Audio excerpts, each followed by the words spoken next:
టీజేఎస్ఎఫ్ టీజేఎస్ఎఫ్ thank you. చాలా మంది ఇంకా జాయిన్ అయ్యే వాళ్ళు ఉన్నారు. కాకపోతే మీడియా మిత్రులకు సంబంధించి కొంత మెసేజ్ ఇచ్చిన తర్వాత మళ్ళీ ఇక్కడే ఉండి అందరం జాయిన్ అవుదాము.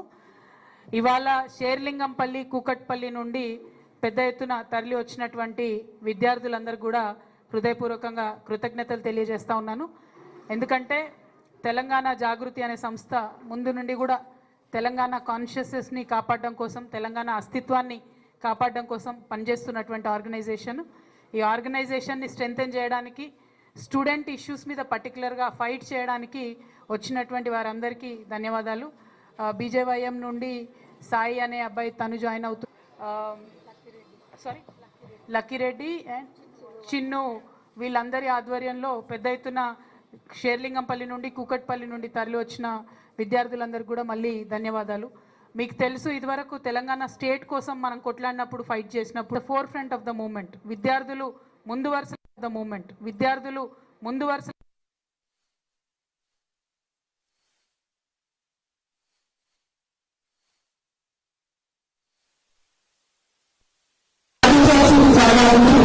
ఖచ్చితంగా సామాజిక తెలంగాణను సాధించేటటువంటి క్రమంలో మళ్ళీ ఒకసారి విద్యార్థులు ముందు వరుసలో ఉండాలని నేను మనస్ఫూర్తిగా కోరుతున్నాను. ఆ క్రమంలో ఇవాళ టీజేఎస్ఎఫ్ లో జాయిన్ అయినటువంటి మనందరం కూడా పనిచేయాలని చెప్పి నేను మీ అందరినీ కూడా కోరుతా ఉన్నాను. అంటే ముఖ్యంగా మనందరికి తెలుసు, చాలా డిగ్రీ కాలేజెస్ నుండి మీరు అందరూ వచ్చిండ్రు. ఇవాళ ఫీ రియంబర్స్మెంట్ రాక చాలా రోజులు అవుతుంది. దాదాపు 8,000 crores కాస్ట్ సెన్సెస్ ఎట్లా చేయాలో ఆయన నేర్పిస్తారంట. సరే పోనీ ఆ కాంగ్రెస్ వాళ్ళ కథ ఏందో మరి నిజంగానే నేర్పించిందని మనం అనుకున్నాం. మన సీఎం గారు స్టేట్మెంట్ ఇచ్చిన గంటకే రాహుల్ గాంధీ గారి దగ్గర నుంచి ఒక ఫోటో రిలీజ్ చేసి, అందులో మాత్రం ఆయన లేడు, సీఎం లేరు, ఓన్లీ రాహుల్ గాంధీ, డికే శివకుమార్, అట్లనే సిద్ధరామయ్య గారు ఉన్నారు. అంటే ఈయన అన్ని అబద్ధాలే చెప్తున్నాడు. అక్కడికి పోయినా అని చెప్తుండు, కానీ వాళ్ళ పార్టీ వాళ్ళే కామెడీ చేసి ఆయన లేనటువంటి ఫోటోని రిలీజ్ చేసి, పాపం రాహుల్ గాంధీ గారి దర్శనం లేక సీఎం గారికి చాలా ఇబ్బందిగా ఉన్నట్టున్నది. ఏది పడితే అది మాట్లాడుతున్నటువంటి పరిస్థితి మనం చూస్తున్నాం.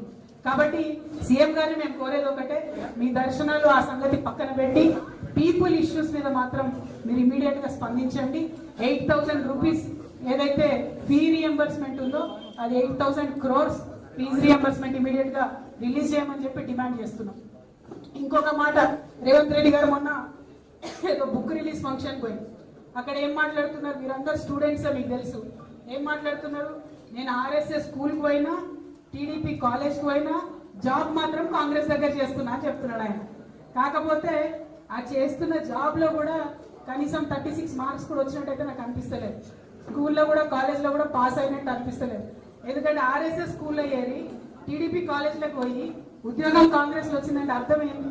ఎంత క్రెడిబిలిటీ లేనటువంటి వ్యక్తి అన్నది ఒకసారి ఆలోచన చేయాలి. ఇక అవన్నీ ఒకసారి పోన్లే అని పక్కన పెడితే, తెలంగాణ నుంచి కనీసం ఇప్పటికీ హాఫ్ సెంచరీ కొట్టిండబ్బా మన సీఎం సార్. దేనిలో హాఫ్ సెంచరీ కొట్టిందంటే ఢిల్లీకి ఫ్లైట్ లో పోవడం. కనీసం తన మంత్రులను తను డిసైడ్ చేసుకోలేనటువంటి సీఎం గారు, మంత్రుల శాఖలను డిసైడ్ చేసుకున్నటువంటి సీఎం గారు, ఇంత బలహీనమైనటువంటి ముఖ్యమంత్రి ఉమ్మడి ఆంధ్రప్రదేశ్ చరిత్రలో ఎప్పుడు కూడా లేరు. ఆఖరి ముఖ్యమంత్రి కిరణ్ కుమార్ రెడ్డి గారు కూడా ఇంత బలహీనంగా లేకుండే.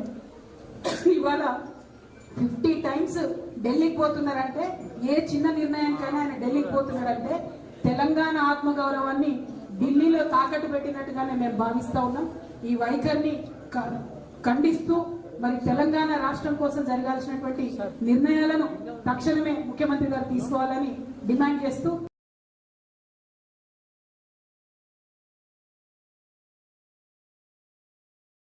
మరి ఇంత పెద్ద ఎత్తున వచ్చినటువంటి విద్యార్థి మిత్రులందరూ కూడా ధన్యవాదాలు. ఓన్లీ నేమ్ చేంజింగ్ తప్ప గేమ్ చేంజింగ్ గవర్నమెంట్ లేదు ఇది. సో ఇట్లా ఈ పేర్లు మార్చడాలు, తెలంగాణ తల్లిని మార్చడాలు ఇవి పక్కన పెట్టి విద్యార్థుల జీవితాలు మార్చే దిశగా ప్రభుత్వం పనిచేయాలని డిమాండ్